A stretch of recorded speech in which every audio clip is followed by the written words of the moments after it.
আমাদের আজকে সলিউশন হচ্ছে একটা ইন্টিগ্রেশন এবং বাকি দুটো অঙ্ক যেগুলো এমসিকিউতে তোমাদেরকে সমাধান করতে হয়। দেখো এই অঙ্কটা আমরা সাধারণভাবে করতে হলে কমপক্ষে 3 মিনিট লাগবে, কিন্তু আমি যে নিয়মে সমাধান করব সেগুলো মাত্র 3 সেকেন্ডে তুমি সমাধান করে ফেলতে পারে। ঠিক আরেকটি অঙ্ক দেখো, এটাও 3 সেকেন্ডে সমাধান করার সুযোগ তোমাদের থাকবে। তো এখন আমরা প্রথম ইন্টিগ্রেশন রিটেন অঙ্ক, তো রিটেন ইন্টিগ্রেশন আমরা এখন সমাধান করব। তো কিভাবে সমাধান করতে হবে সেটা লক্ষ্য করো।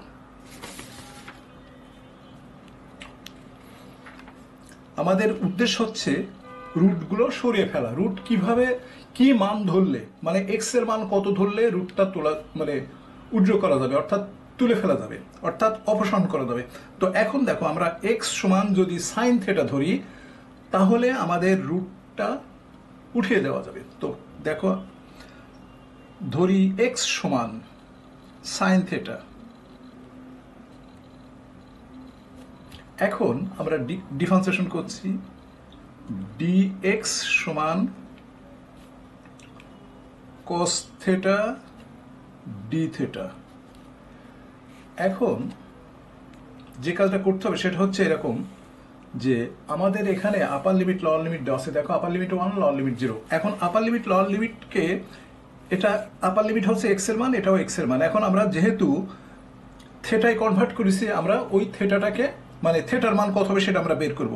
দেখো, এক্স সমান যদি 1 হয় তাহলে 1 যদি আমি এখানে বসাই তাহলে আমরা কি পাচ্ছি, সাইন থেটা।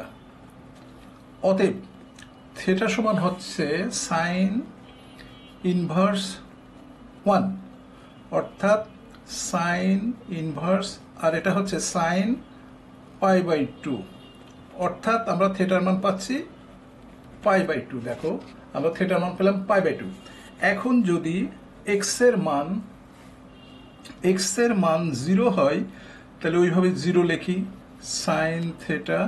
অতএব থেটা সমান 0। তাহলে আমাদের মূল ইন্টিগ্রেশনটা এখন আমরা চলে আসলাম। dx মূল ইন্টিগ্রেশনটা ছিল এরকম, 1 প্লাস 1 মাইনাস এক্স স্কোয়ার। এখন ওই মানটা আমরা বসিয়ে ফেলছি। দেখো, ওই মান আমরা এখন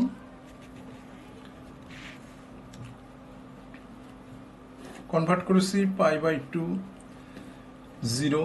dx এর বদলে আমাদের আসছে কি, dx এর বদলে আসছে cos theta d theta 1 minus, দেখো এক্স এর বদলে আমরা এখানে ধরেছিলাম sine square theta, sine square theta. তারপর এটাকে আমরা নিয়ে আসবো, দেখো cos থেটা d থেটা। এখানে আসবে যে এটা কি আসবে, এটা আসবে cos স্কয়ার থেটা। তাহলে রুট উঠে যাবে, স্কয়ার উঠে যাবে, তাহলে 1 প্লাস cos থেটা থাকছে। এখানে আমাদের থাকছে হলো 1 প্লাস cos থেটা, কিন্তু এই রুটটা থাকছে। তো এখন π/2 0, উপরে আছে cos থেটা d থেটা। এটাকে এই যে 1 প্লাস cos থেটার একটা সূত্র আছে, সেই সূত্রটা আমরা ফেলে দিলাম, cos স্কয়ার থেটা বাই 2। তাহলে যেহেতু এটা cos স্কয়ার থেটা বাই 2, তাহলে উপরেরটাও আমরা সূত্র ফেলবো। এটা হচ্ছে cos square theta by 2 minus 1। দেখো, উপরেরটা cos থেটার মান হলো 2 cos square theta by 2 minus 1, আর এটা হচ্ছে √2 cos থেটা বাই 2।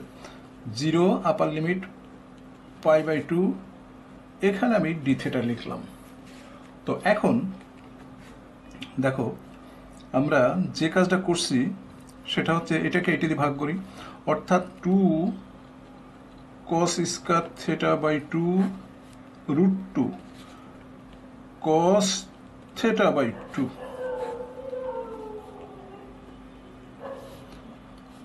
ওয়ানের নিচে নিয়ে আসলাম এটা, √2, দেখো cos theta by 2 d theta.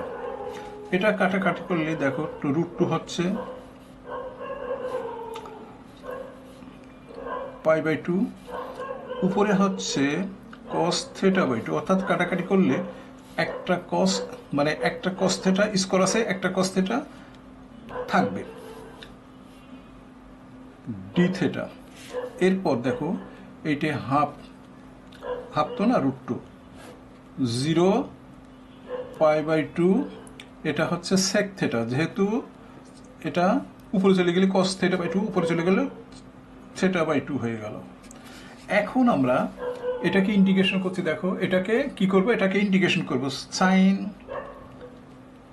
Theta by two half, কারণ থেটা বাই টু এর সহগটা নিচে চলে আসে, এখানে root two pi by two 0, এটা 1 বাই রুট টু, এটা সেক থেটা, দেখো এখানে থেটা বাই টু আছে সেই জন্য 1 by theta by 1 by two লন লন সেক থেটাকে ইন্টিগ্রেশন করলে যেটা হয় সেটা আমরা লিখব সেক থেটা বাই টু, এই যে 1 বাই টু আসলো এখানে এই কারণে, প্লাস যেহেতু থেটা বাই টু আছে সেই জন্য 1 বাই হাফ নিচে চলে আসলো, তারপর ট্যান, দেখো ট্যান থেটা বাই টু এটা লিখলাম। তো থার্ড ব্র্যাকেট দিয়ে আমরা মানটা বসিয়ে দেবো, থার্ড ব্র্যাকেট দিয়ে পাই বাই টু 0। তো এখন কি হয় দেখো, এখন যেটা হচ্ছে এরকম যে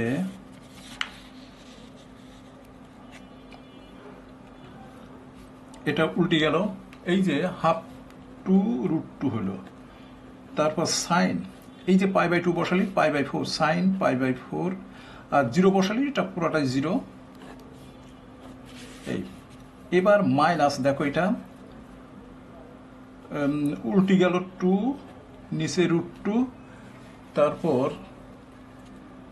লন, আমরা এই মানটা কিন্তু বসিয়ে দিচ্ছি, ln sec pi by four, tan pi by four, tan pi by four.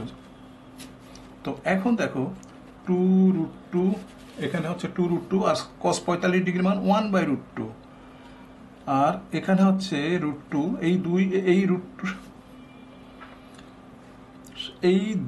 Root টুকে রুট টু দিয়ে ভাগ করলে রুট টু হয়, লন দেখো সেক 45-এর মান রুট টু আর 1, তাহলে এখানে আমাদের কাটাকাটি করলে কি হচ্ছে 2 root two ln root two plus 1, এইটি হচ্ছে আমাদের সলিউশন। দেখো এটাই হচ্ছে আমাদের সলিউশন। এর মান সম্ভবত এরকম আসে 7, 5, 5 ইত্যাদি, 0.755 এরকম আসে। যদি আমরা এটার মান সম্পূর্ণ বের করি তাহলে 2 থেকে এটা বাদ দিলে আমাদের 0.755 পাওয়া যায়। তো আমরা এটা লিখলেই যথেষ্ট, এটাই থাকবে অ্যান্সার, অ্যান্সারে এটাই যথেষ্ট, এই মান বের করার দরকার নেই। এরপর আমরা চলে আসলাম, আমরা যে প্রশ্ন আগে দিয়েছিলাম তোমাদেরকে সেই বিষয়গুলো এখন আমরা আনবো। দেখো এই একটা অঙ্ক, আমরা এখানে দুটো অঙ্ক আনিছি, দুটো অঙ্ক নিয়ে আসছি। তো এই অঙ্কটা একটু দেখো, এই অঙ্কটা বলছে যে x square by a square plus y square by 36 মানে 36, এটা একটা উপবৃত্ত, এটাও একটা উপবৃত্ত, দুটো উপবৃত্ত যাদের উৎকেন্দ্রতা সমান, এর উৎকেন্দ্রতা যা এর একই উৎকেন্দ্রতা তৈরি করে। তো বলছে যে উৎকেন্দ্র যদি সেম হয় মানে সমান হয় তাহলে এর মান কত। এখানে একটা ছোট্ট একটা নিয়ম বা সূত্র আছে, সূত্রটা হচ্ছে এক্স স্কোয়ারের নিচে যেটা থাকবে ওয়াই স্কোয়ারের যেটার নিচে যেটা থাকবে ওই দুটোর গুণফল। তাহলে এখানে দেখো 9 ইন্টু এ স্কোয়ার, বড় করে করতে গেলে কিন্তু অনেক লম্বা অঙ্ক হবে। তাহলে কি হলো, এ স্কোয়ার দেখো এক্স স্কোয়ারের নিচে যে মান আর ওয়াই স্কোয়ারের নিচে যে মান, এই মান দুটোর গুণফল, ঠিক এই মান দুটোর গুণফল পরস্পর সমান, 4 ইন্টু 36। তাহলে এই 9 এটা কেটে দিলাম, তাহলে কি হলো 4 নাম 36, তাহলে এ স্কোয়ার সমান 16, অতএব এ সমান 4। যদি আমরা এটা মানে আমাদের শিক্ষকরা যেভাবে উৎকেন্দ্রতা বের করা শিখেছে ওই উৎকেন্দ্রতা বের করে যদি পরস্পর সমান করি তাহলে অঙ্কটা 3 মিনিটের অঙ্ক। এরপর আমরা চলে আসলাম আরেকটি অঙ্ক। দেখো এইসব অঙ্কগুলো খুবই ভর্তি পরীক্ষা আসে। দ্বিতীয় অঙ্কটি বলছে যে ওয়াই সমান -x, একটা সরলরেখা, আর এটা হচ্ছে এটা কি, এটা হচ্ছে উপবৃত্ত। এই উপবৃত্তটা ক্ষেত্রেও সাধারণ নিয়মে নিয়ে আসলাম। দেখো উভয় পক্ষে আমরা 20 দিয়ে ভাগ করলাম, এটা এই হলো, আর এটা হচ্ছে কি, দেখো এটা হচ্ছে 5 সমান 1, অর্থাৎ 20 দিয়ে ভাগ করলে এটা হয়। কিন্তু এই রেখাটা যদি এই বৃত্তের একটা স্পর্শক হয় তবে সি এর মান কত, এটা বলা হচ্ছে যে সি এর মান কত। এখানে কি বলা হচ্ছে, সি এর মান কত, সি এর মান বের করতে বলছে। তো সি সমান একটা সূত্র আছে, সি সমান দেখো, সি সমান plus minus A square M square plus B square, এটা হচ্ছে একটা সূত্র।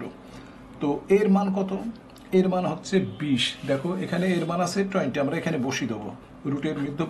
আর এম এর মান হচ্ছে -1, এখানে এক্স এর সহগটাই হচ্ছে এম, তাহলে এখানে 20 প্লাস তারপরে বি 5, এখানে বি স্কয়ার, তাহলে সূত্র হচ্ছে A square M square plus B square. তো আমরা বসিয়ে দিয়েছি, তাহলে এখানে আমাদের পাচ্ছি প্লাস মাইনাস 25, অর্থাৎ √25। তাহলে আমাদের বি এর মান হচ্ছে 5, এটাই হচ্ছে সি এর মান। তো বুঝতেই পারছো সি এর মান আমরা কিভাবে বের করলাম। এই ধরনের গণিতগুলো অবশ্যই গুরুত্বপূর্ণ অঙ্ক, এই অঙ্কগুলো অবশ্যই তোমাদেরকে জানতে হবে। তো আজ এ পর্যন্তই।